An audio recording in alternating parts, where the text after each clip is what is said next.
आप सबका आपके अपने YouTube चैनल की कथा टीवी पर मैं मीनू शर्मा स्वागत करती हूँ। ओम नमो भगवते वासुदेवाय नमः। इस साल 28 सितंबर को अनंत चतुर्दशी का व्रत रखा जाएगा। हर साल यह पर्व भाद्रपद महीने के शुक्ल पक्ष की चतुर्दशी तिथि को आता है। अनंत चतुर्दशी पर भगवान विष्णु के अनंत रूप की पूजा की जाती है। मान्यता है कि इस दिन ही भगवान विष्णु ने 14 लोकों यानी कि तल, अतल, वितल, सुतल, तलातल, रसातल, पाताल, भू भुवः, स्वः, जन, तप, सत्य और मह की रचना की थी और साथ ही साथ उनकी रक्षा के लिए 14 अवतार भी लिए थे और इस वजह से वो हर जगह अनंत नजर आने लगे और इसीलिए इसे अनंत चतुर्दशी के नाम से जाना जाता है और इसीलिए यह व्रत 14 साल तक किया जाता है और इसमें 14 गांठ वाला एक रक्षा सूत्र बांधा जाता है जिसे कि अनंत सूत्र कहते हैं। मान्यता है कि यदि कोई व्यक्ति इस व्रत को लगातार 14 सालों तक पूरे नियमों से करता है तो उसे विष्णु लोक की प्राप्ति होती है और इसी दिन भगवान गणपति जी का विसर्जन भी किया जाता है और गणपति भगवान के विसर्जन के साथ ही लगातार 10 दिनों तक चल रहा गणेश उत्सव समाप्त हो जाता है। तो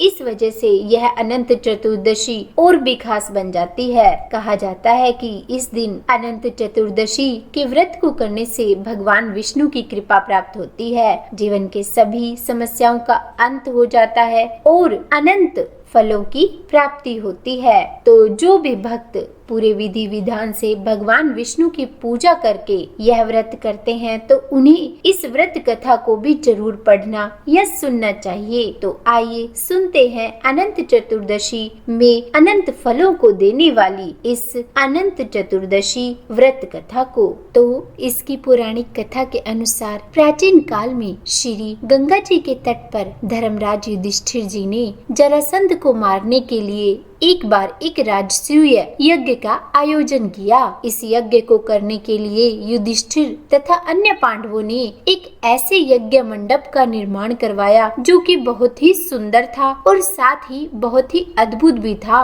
वह इतना मनोरम था कि जल और थल की भिन्नता पता ही नहीं चलती थी, यानी कि जल और थल दोनों एक जैसे ही लग रहे थे। अगर मैं आपको सरल शब्दों में बताऊं तो जल में देखने पर ऐसा लगता था कि हम जमीन पर खड़े हैं और जमीन पर खड़े होते थे तो ऐसा लगता था कि वह जल है और अत्यंत सावधानी रखने के बावजूद भी बहुत से व्यक्ति उस मंडप में धोखा खा चुके थे। युधिष्ठिर ने उस राजसूय यज्ञ के लिए कई राजाओं और महाराजाओं को आमंत्रित किया था। तब उस यज्ञ के दौरान कहीं से टहलते टहलते धृतराष्ट्र के पुत्र दुर्योधन भी उस यज्ञ मंडप में आ गए और एक जोश से भरे तालाब को स्थल समझकर उस पर चलने लगे और उसमें गिर गए। अब संयोग से द्रौपदी भी वहीं अपनी दासियों के साथ उपस्थित थी, तो जब उन्होंने दुर्योधन को इस जल थल के भ्रम का शिकार होते देखा तो उन्हें हंसी आ गई और उन्होंने उसका मजाक भी उड़ाया और कहा कि अंधी की संतान भी अंधी ही है, क्योंकि दुर्योधन के पिता धृतराष्ट्र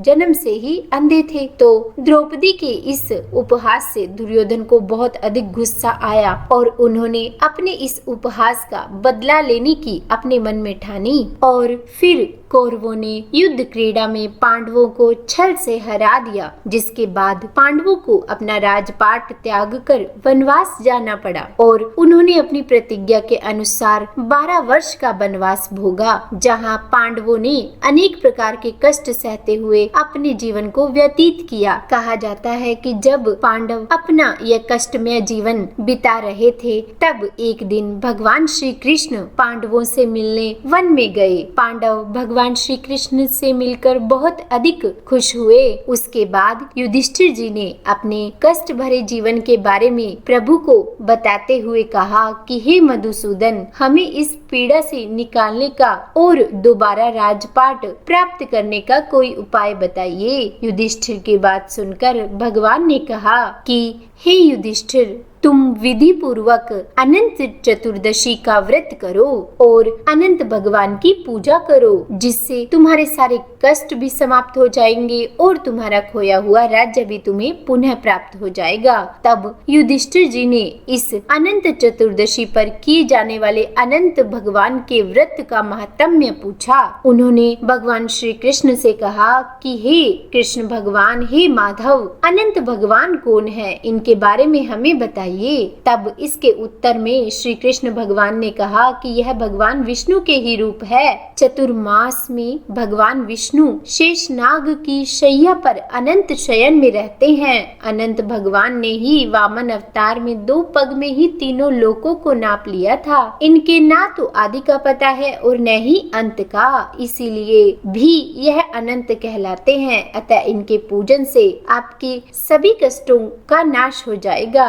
और फिर श्री कृष्ण भगवान बोले कि मैं इसकी महिमा के बारे में तुम्हें एक कथा सुनाता हूँ, ध्यान पूर्वक सुनो, जो कि हर अनंत चतुर्दशी व्रत करने वाले को करनी चाहिए। यह व्रत हर साल भाद्रपद महीने के शुक्ल पक्ष की चतुर्दशी तिथि को आता है। तो यदि कोई यह व्रत न भी कर पाए तो उसे इस कथा के श्रवण मात्र से ही अनंत गुना फलों की प्राप्ति होती है। और उसके बाद भगवान श्री कृष्ण ने वह कथा सुनानी प्रारंभ की। उन्होंने बताया कि प्राचीन काल में एक सुमंत नाम का बहुत ही नेक तपस्वी ब्राह्मण था और उसकी पत्नी का नाम दीक्षा था। उनकी एक बहुत ही सुंदर कन्या थी जो कि बहुत ही धर्मपरायण थी, परंतु जब सुशीला बड़ी हुई तो उसकी माता दीक्षा की मृत्यु हो गई और अपनी पत्नी के मरने के बाद सुमंत ब्राह्मण ने एक कर्कशा नाम की स्त्री से दूसरा विवाह कर लिया। वह सौतेली माँ कर्कशा सुमंत की पुत्री सुशीला को पसंद नहीं करती थी और उसे तरह तरह के कष्ट देती थी।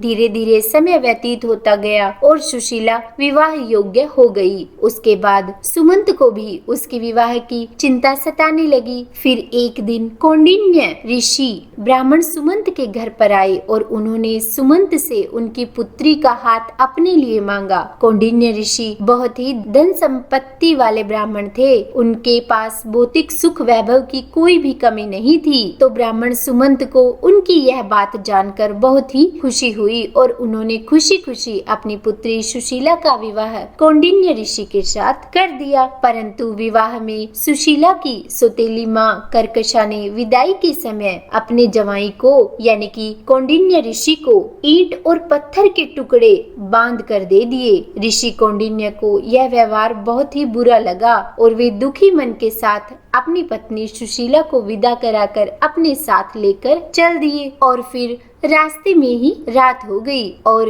रात्रि की वजह से वे एक नदी के तट पर रुके और संध्या पाठ करने लगे। तब सुशीला ने देखा कि उस नदी के तट पर बहुत सी स्त्रियां सुंदर वस्त्र धारण कर किसी देवता की पूजा कर रही है और सुशीला के पूछने पर सभी स्त्रियों ने उन्हें बताया कि वे श्री अनंत नारायण भगवान की पूजा कर रही है। इस पर सुशीला ने पूछा कि यह अनंत नारायण भगवान कौन है। तब उनमें से एक स्त्री ने उन्हें बताया कि अनंत भगवान श्री विष्णु का ही एक रूप है जो शेषनाग पर विद्यमान रहते हैं, अतः दोनों की सम्मिलित पूजा की जाती है। यह सुनकर सुशीला ने उनसे पूछा कि इस व्रत का नाम क्या है। तब सुशीला के पूछने पर उन स्त्रियों ने उसे विधि पूर्वक अनंत व्रत की महत्ता बताई और साथ ही यह भी बताया कि यह अनंत भगवान का व्रत अनंत फलों को देने वाला है और जो भी व्यक्ति इस अनंत चतुर्दशी का व्रत करता है उसे अनंत गुना फलों की प्राप्ति होती है, अनंत पुण्य होता है। इस प्रकार इस व्रत की महत्वता को सुनकर सुशीला बहुत ही प्रभावित हुई और उसने अनंत व्रत का अनुष्ठान किया और फिर 14 गांठ वाला वह डोरा हाथ में बांधकर ऋषि कौंडिन्य के पास आ गई। अब क्योंकि व्रत धारण करने वाले को अनंत डोरा अपने हाथ में बांधना जरूरी होता है, तो कौंडिन्य ऋषि ने सुशीला के हाथ में बंधे हुए डोरी के बारे में पूछा। तब सुशीला ने उन्हें सारी बात बताई, लेकिन कौंडिन्य ऋषि को लगा कि सुशीला कोई ऐसे ही डोरा बांधकर उन्हें अपने वश में करना चाहती है और इसीलिए उन्होंने उस अनंत डोरी को तोड़कर अग्नि में जला दिया, जिससे अनंत भगवान जी का अपमान हुआ और भगवान नाराज हो गए। परिणाम स्वरूप धीरे धीरे कौंडिन्य ऋषि दुखी रहने लगे। उनकी समस्त धन संपत्ति नष्ट हो गई और वे पूरी तरह दरिद्र हो गए और अंत में उन्होंने अपनी पत्नी से अपनी संपत्ति के नष्ट हो जाने का जब कारण पूछा, तब सुशीला ने उन्हें अनंत भगवान का डोरा जलाने की बात याद दिलाई, जिसके बाद भगवान अनंत का अपमान करने के कारण ऋषि कौंडिन्य को बहुत ही पश्चाताप हुआ और इसी पश्चाताप के चलते वे अनंत डोरे की प्राप्ति के लिए वन में चले गए और कई दिनों तक भटकते रहे। और एक दिन जब वे भटकते भटकते निराश होकर पृथ्वी पर गिर पड़े, तब अनंत भगवान प्रकट हुए और बोले कि हे कौंडिन्य, तुमने मेरा तिरस्कार किया, उसी से तुम्हें इतना कष्ट भोगना पड़ा। तुम बहुत दुखी हुए, परंतु अब तुमने पश्चाताप किया है, इसीलिए मैं तुमसे प्रसन्न हूँ। अब तुम घर जाकर पूरे विधि विधान से इस अनंत चतुर्दशी का व्रत करो और लगातार 14 वर्षों तक यह व्रत करने के बाद तुम्हारा यह दुख दूर हो जाएगा।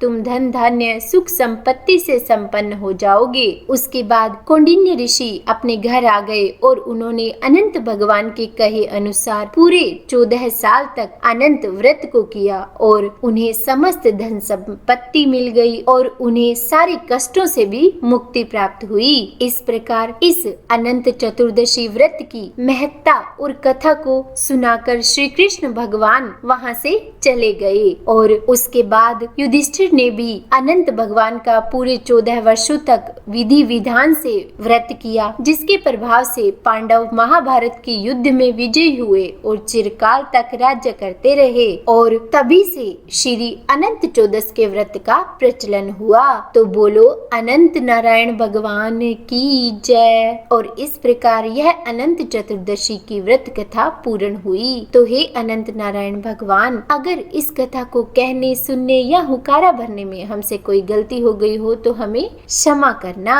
तो जो भी यह अनंत चतुर्दशी का व्रत करेंगे उन्हें इस दिन सुबह उठकर नहाकर अपने व्रत का संकल्प लेना चाहिए और उसके बाद घर में बने मंदिर में जाकर वहां की साफ सफाई करके गंगा जल का छिड़काव करना चाहिए और फिर एक चौकी स्थापित करनी चाहिए और फिर उस चौकी पर कलश स्थापित करना चाहिए और अब उस कलश में कुश से बने अनंत की स्थापना करनी चाहिए। अगर अनंत बनाना मुश्किल लगे तो शेषनाग सहित भगवान विष्णु की प्रतिमा को स्थापित करना चाहिए और उसके बाद कुमकुम, केसर और हल्दी से एक अनंत सूत्र तैयार करके उसमें 14 गांठ बांधकर उसे भगवान विष्णु की तस्वीर पर चढ़ाना चाहिए। इसमें लगी 14 गांठें 14 लोकों को निरूपित करती है और उसके बाद भगवान विष्णु की पूजा अर्चना करनी चाहिए और फिर धूप एवं दीप जलाकर कथा सुननी चाहिए और फिर आरती करके भगवान को भोग लगाना चाहिए। इस दिन कहा जाता है कि